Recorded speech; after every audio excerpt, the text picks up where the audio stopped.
Buenos días, un saludo especial a todos.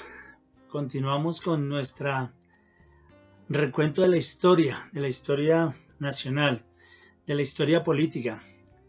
Estamos desarrollando la cátedra de la historia de las ideas políticas y vamos en esta oportunidad a ver la Constitución de 1886,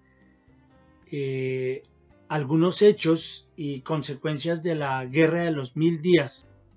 Vamos a referirnos a 4 presidentes que actuaron desde los años 1880 hasta 1903, que es cuando finaliza la Guerra de los 1000 días. Y me referiré en principio al doctor Rafael Núñez Moledo. Rafael Núñez Moledo, un político, escritor, cartagenero. Él estuvo en el Senado de la República representando al departamento de Panamá. Él participó en la Guerra de los Supremos y los Conventos, como ya la narramos en el video anterior, defendiendo al régimen. Él militó fervientemente en el Partido Liberal como uno de los radicales de ese Partido Liberal. Recuerden que les hablé de los partidos políticos tradicionales en Colombia, los liberales y los conservadores, pero cada uno de ellos divididos internamente, los liberales como los radicales o los del Gólgota y los liberales artesanos, la aristocracia artesana liberal. Pues el señor Rafael Núñez participó como un radical liberal. Él inspiró la letra del himno nacional en Colombia que hoy en día escuchamos. Y también, como recuento de Rafael Núñez, él fue conocido como el Solitario del Cabrero. Hoy en día es un museo que está en Cartagena, los invito para que lo conozcan. El Solitario del Cabrero, en virtud de que él sufría de problemas estomacales y le era imposible estar de pie por mucho tiempo. Es decir, los últimos periodos presidenciales los pasó allí en su finca en Cartagena, que se llamaba así, el Cabrero. Por eso su apodo del Solitario del Cabrero. Durante su vida él escribió también redactó un periódico llamado La Democracia, en el que él expresaba sus aportes políticos. Tiene bastante importancia el doctor Núñez en el aspecto que nos refiere la parte de las ideas políticas, en virtud a que fue uno de los que inspiró con Miguel Antonio Caro la Constitución de 1886. Pero para llegar allí, a la Constitución del 86, el doctor Rafael Núñez fue presidente en su primer periodo como presidente constitucional de 1880 a 1882. Recuerden que en este periodo estamos bajo las egidas de la Constitución de Río Negro de 1863 y el periodo presidencial era de 2 años. Es decir, que en ese primer periodo presidencial Rafael Núñez ya mostraba su intención de dar por finalizada la Constitución de 1863. Sin embargo, en este primer periodo debió terminar algunas de las propuestas políticas, entre ellas la separación de la Iglesia y el Estado que había iniciado el generalísimo Tomás Cipriano de Mosquera. Ese primer periodo, eso fue lo que hizo Rafael Núñez, y se enlistó para continuar el siguiente periodo, pero en virtud de que no se podía reelegir de forma directa, es decir, finalizando un periodo y volverse a reelegir en el siguiente periodo, para el periodo 82-84, él decidió irse en una lista como vicepresidente del señor Francisco Javier Zaldúa, una persona de 92 años. Esa fue la intención de Rafael Núñez, que en ese periodo Francisco Javier Zaldúa falleciera, y efectivamente así ocurrió, pero falleció casi finalizando 6 meses de su periodo presidencial. Es decir, que en este segundo periodo Rafael Núñez no pudo hacer mayor cosa, solo gobernó como directo titular 6 meses. Pero ya pudo aspirar en el siguiente periodo presidencial de 1884 a 1886. Ya en este periodo se levanta la guerra civil de los radicales, liberales radicales, contra el gobierno por inconformismos del mismo formas de gobierno, y que Rafael Núñez ya les había mostrado la intención de unirse a los conservadores para formar una nueva constitución. Eso incomodó a los radicales y se vino la guerra civil. Esa guerra civil la defendió desde el gobierno del general Rafael Reyes, quien terminó ganándola en la batalla de la Humareda en 1885. Al triunfar el gobierno de Rafael Núñez, se conoce una frase clave de Rafael Núñez que dijo en la Santa Fe de Bogotá. Dijo: ha terminado la existencia de la Constitución de 1863, y finaliza así esa Constitución, e inicia Rafael Núñez con el apoyo de los conservadores en su mayoría, y con el doctor Miguel Antonio Caro, a inspirar una nueva constitución. Recuerde que Miguel Antonio Caro fue hijo de uno de los padres ideólogos del Partido Conservador, José Eusebio Caro, que ese ya lo referimos en el video anterior. De esta manera se da inicio a la estructura de una nueva constitución, habiendo dado por terminado la Constitución de 1863, una constitución inspirada federalista. Esa es parte de la historia del doctor Rafael Núñez. El doctor Miguel Antonio Caro, conservador, inspiró con Rafael Núñez la letra, el programa de la Constitución de 1886 desde el Partido Conservador. También fue presidente, y ya lo vamos a referir en qué periodos. Rafael Núñez fue presidente del 80 al 82, actuó como vicepresidente de Javier Zaldúa del 82 al 84, faltando 6 meses ya ejerció como presidente, volvió a ser presidente por segunda vez en el 84 al 86, y a partir del 86, con la Constitución del 86, que fue un periodo presidencial ya de 6 años, volvió a ser presidente el doctor Rafael Núñez del 84 a 1990. Y allí volvió a ser reelegido como presidente titular, pero ya por la situación de salud, los problemas estomacales, él no pudo desplazarse más a Bogotá, y recibió esa presidencia en sus 2 años siguientes el doctor Miguel Antonio Caro, y luego es elegido Miguel Antonio Caro del periodo presidencial 92 a 98. Miguel Antonio Caro. Igualmente les he venido refiriendo la historia, y la voy a referir ahora, del presidente Manuel Antonio San Clemente. Manuel Antonio San Clemente fue presidente del año 1998. Aspiraba a terminar su presidencia del 98 al 2004. pero por situación ha sido uno de los presidentes de mayor edad.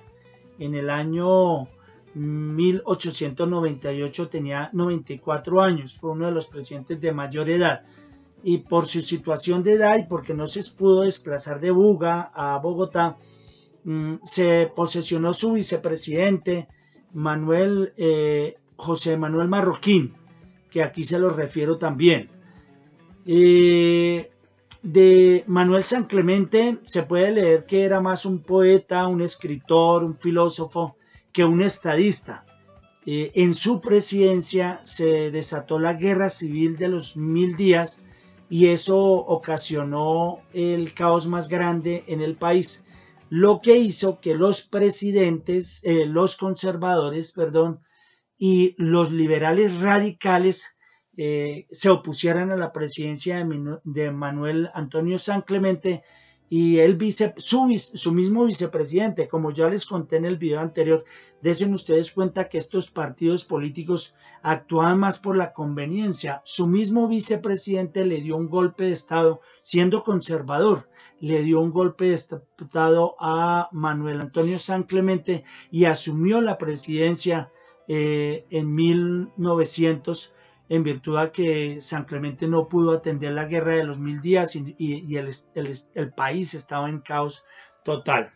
Asume la presidencia el señor José Manuel Marroquín, un hijo de la aristocracia conservadora, quien hizo su mejor ejercicio, pero la guerra civil de los 1000 días ya había avanzado y ya lo vamos a referir allí en uno de los efectos de esa guerra civil de los 1000 días. Por lo pronto, me interesa contarles que el vicepresidente José Manuel Marroquín asume la presidencia y termina el periodo presidencial de Manuel Antonio San Clemente.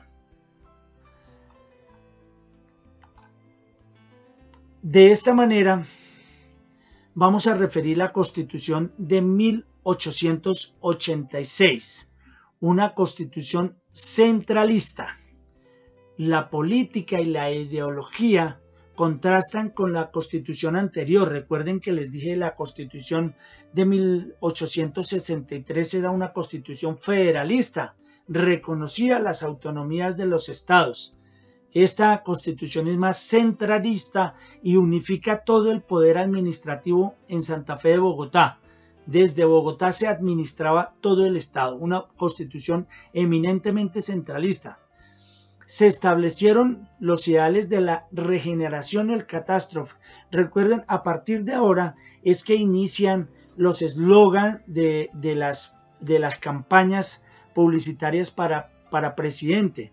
Y el doctor Rafael Núñez lanza su frase regeneración o catástrofe como su eslogan que identificaba su campaña, porque el país para esa época, 1886, se encontraba en un caos. Recuerden que les hablé, acababa de finalizar la guerra de la Humareda, que la había liderado el general Rafael Reyes, y el país estaba totalmente descuadernado. Entonces la frase y el eslogan que identificó la campaña de Rafael Núñez fue regeneración o catástrofe.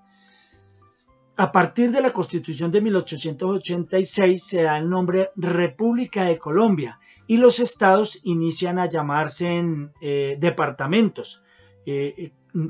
Contrasta con la Constitución de 1863 que da autonomía a los distintos estados y considera el federalismo como la ideología fundamental de esa constitución anterior. Aquí no, aquí esos estados pasan a llamarse departamentos y el nombre pasa a llamarse República de Colombia.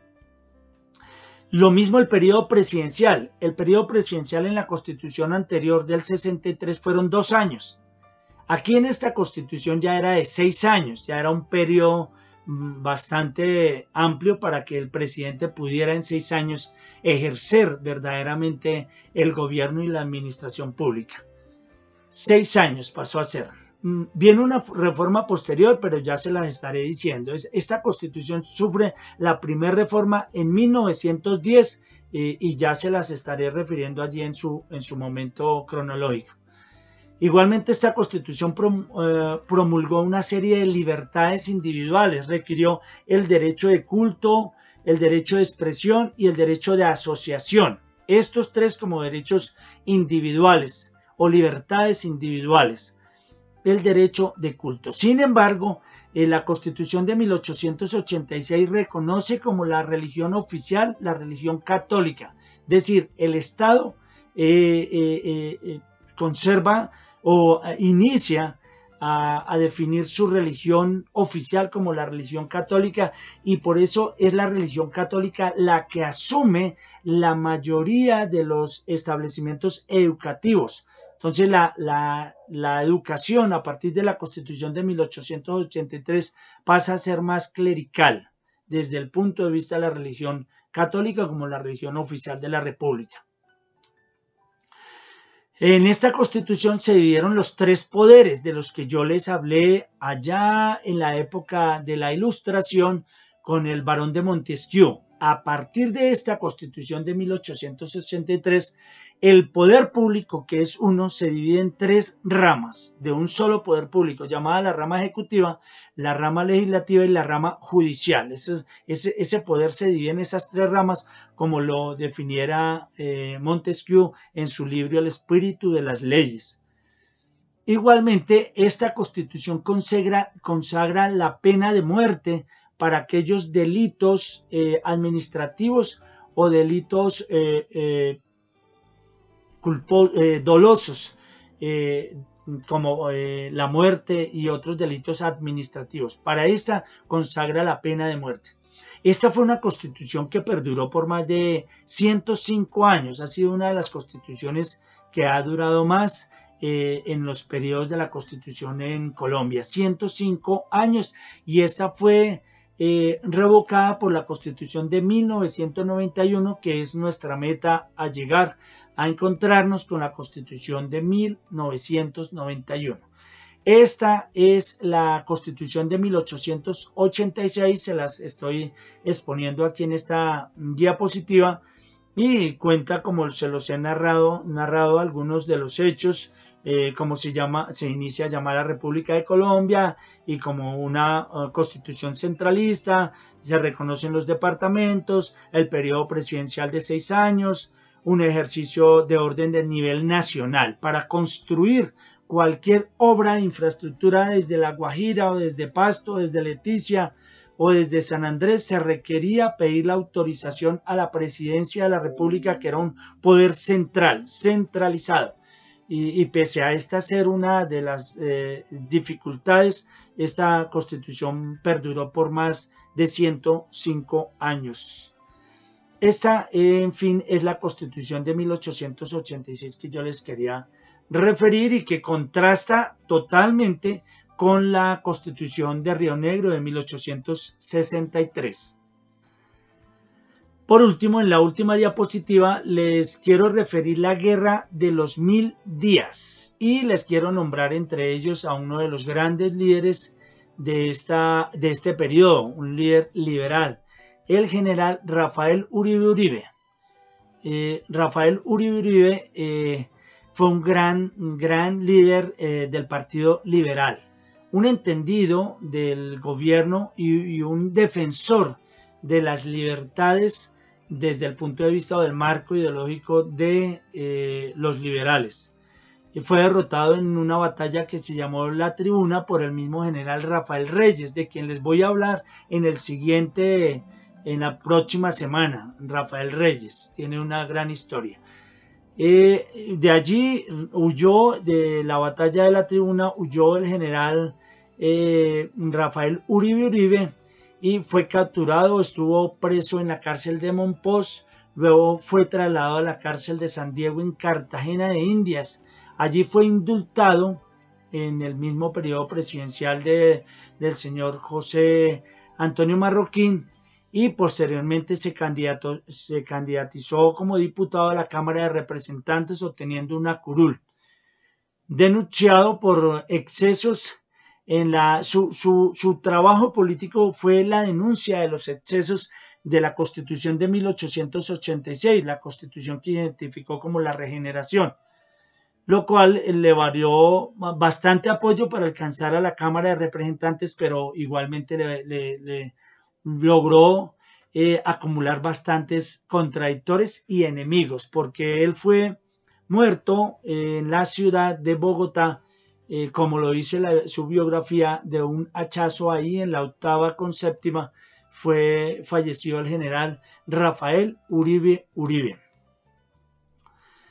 De esa manera, en 1900, en plena presidencia del general San Clemente, como ya les había yo referido, se desata la guerra de los 1000 días, una guerra atroz. Se dice de esta guerra de los 1000 días que terminó por sustracción de materia, por total sustracción. No había un liberal más para matar. Los liberales se refugiaron en las montañas, se fueron a los montes, se asilaron del país, porque los conservadores, que eran un ejército organizado, un ejército en armas, que era el ejército constitucional, acabó por completo con las incipientes guerrillas liberales, lideradas entre ellos por el general Rafael Uribe Uribe.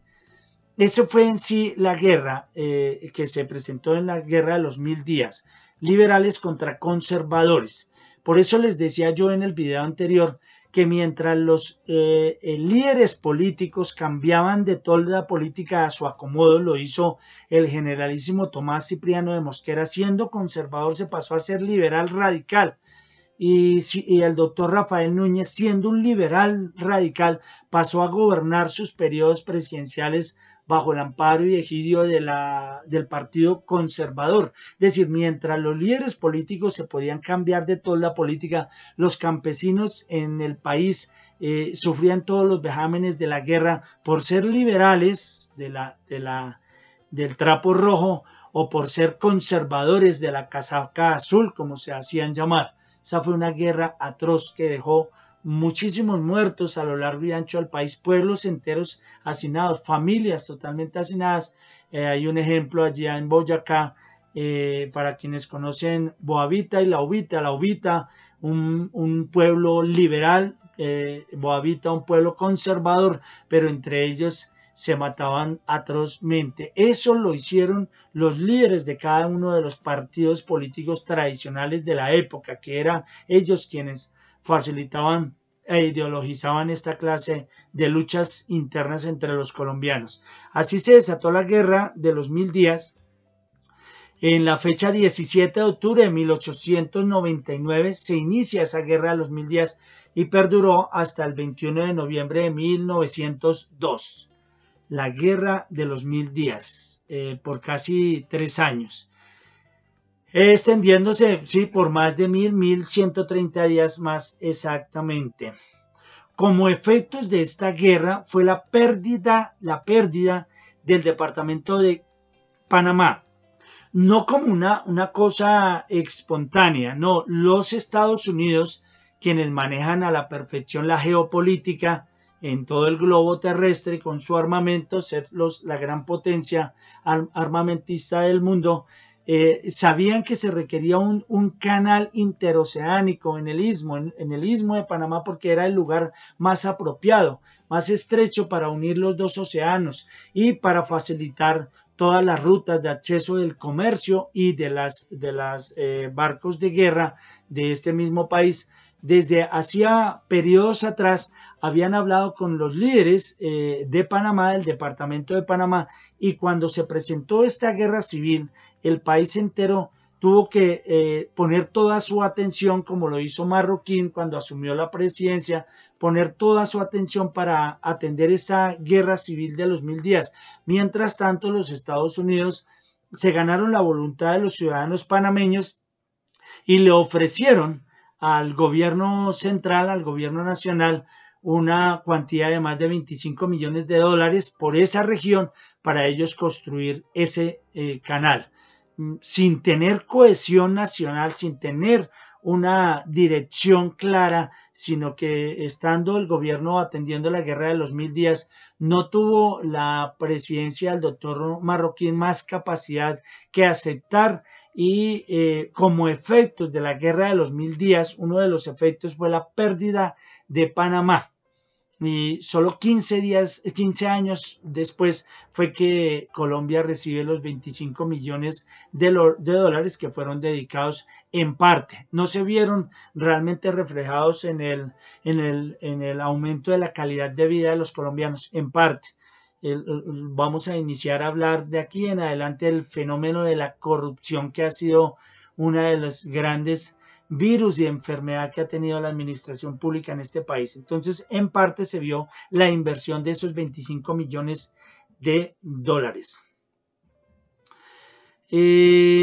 También les cuento que como efecto de la guerra civil de los 1000 días, al finalizar, casi que termina por completo, como ya les había dicho, con los liberales, guerrillas liberales que no tenían un ejército formado, un ejército irregular formado, no, eran unas guerrillas maltrechas, mal armadas, mal formadas, y con poco entrenamiento. Es decir, fue una guerra casi que desde el comienzo se sabía el triunfo de los conservadores, que sí era el ejército constitucional colombiano.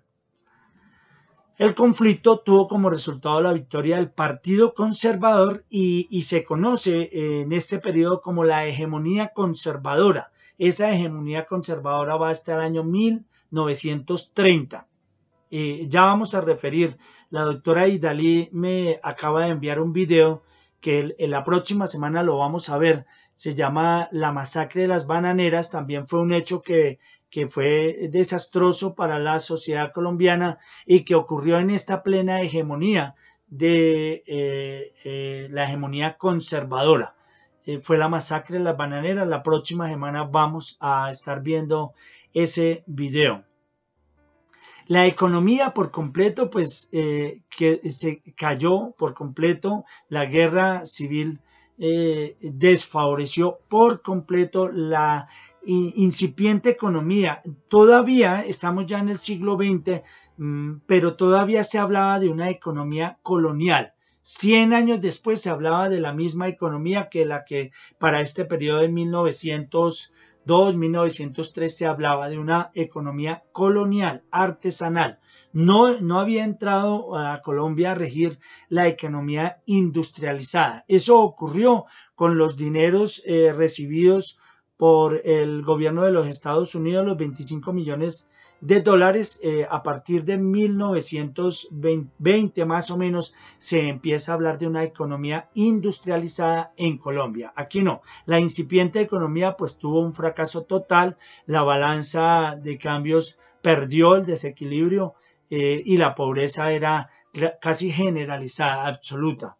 Como les hablé, la pérdida de Panamá como departamento y la futura construcción del canal, pero ya administrada por los Estados Unidos a partir de esta fecha durante 100 años, que fue después la entrega de ese canal a los panameños. También otro de los efectos fue el brusco cambio convocado por la derogación de la Constitución de Río Negro. Veníamos con una constitución federalista, de libertades, amplitud a las libertades absolutas, no había control, de federalización de los estados, de un periodo presidencial de 2 años, es decir, el Estado en este periodo durante la Constitución del 63 era un caos. Como les dije, era una constitución para ángeles. El Estado y la administración era un caos. Por eso fue el eslogan de la administración del doctor Rafael Núñez: regeneración o catástrofe. Por eso, a partir de la Constitución de los 86, es que el Estado inicia a conformarse, inicia a estructurarse, inicia a encuadernarse lo que durante tantos años se había perdido. En esto, mientras otros países que lograron la independencia como los Estados Unidos en 1776 y 100 años después fueron la gran potencia a partir de 1800, 76, más o menos 100 años después, ya iniciaron a ser potencia por su desarrollo industrial. Colombia hasta ahora estaba manejando una economía colonial incipiente, mientras los líderes políticos en Colombia se trenzaban en guerras civiles internas por el color político, que no traía ninguna ninguna claridad, no trajo ningún beneficio durante 10, 100 años. Se atrasó el proceso del desarrollo económico, social, académico, cultural en el país, en nuestro país. Los intereses de los liberales se volvieron atrás, nuevamente se logran reacomodar después de la guerra civil de los 1000 días, solo hasta 1930, con la primera administración de un liberal que se llamó el doctor Enrique Olaya Herrera, de quien les estaré refiriendo. Para la próxima semana, como ya les comenté, la doctora Idalí nos va a narrar la masacre de las bananeras, un hecho fundamental y que también fue desastroso para nuestra historia. De esta manera culmino el video para esta semana. Los invito para que vean estos videos, para que recuerden la historia, es fundamental. Les coloqué hace un par de semanas un video del doctor Luis Carlos Galán Sarmiento y nos invita a todos a ver la historia. Mientras no entendamos los orígenes de nuestra historia, será muy difícil aportar con nuevas ideas y nuevos desarrollos administrativos, económicos, de gobierno a este país que tanto lo necesita.